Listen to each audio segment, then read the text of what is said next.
Meanwhile, sentencing just wrapped for the former sheriff's deputy convicted of killing a woman inside her Springfield, Illinois home after she was the one who picked up the phone and called 911 for help. You're looking at the mugshot for Sean Grayson, convicted of second-degree murder last October for that 2024 shooting of Sonya Massey. CBS News reporter Karen Hua was in that courthouse for the sentencing.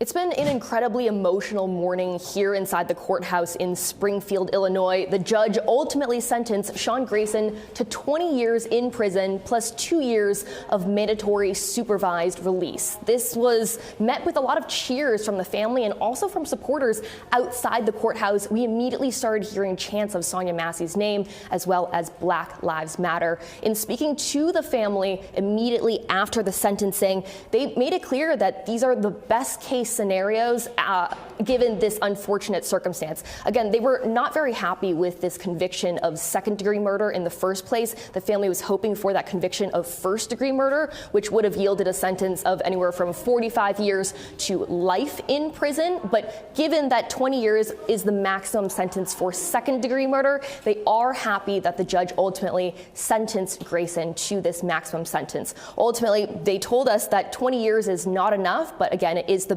best case scenario in this instance. They ultimately said, quote, abuses of power will not be excused or minimized, saying that this case, this sentencing, sets a precedent for several other cases involving law enforcement and involving race relations across the country. They also said that they were super thankful for all of the support and the love from strangers across these past 2 years. We also heard from Sonya's father, who gave perhaps one of the most powerful statements in court. He ultimately said that while he's overwhelmed with joy, he does want Sean Grayson prosecuted federally after this. Take a listen at what he had to say. I am just overwhelmed with joy. We prayed that this would happen, that he would get the maximum sentence. But we look forward to him being prosecuted federally for violation of Sonya's civil rights.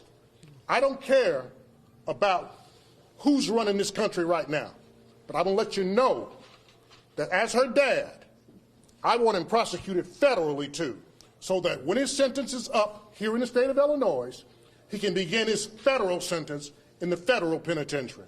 Now, ultimately, speaking to several members of the Massey family, they say they don't believe justice fully exists for Sonya, but now with this maximum sentence, they hope they can put some closure to this chapter of their lives and move forward.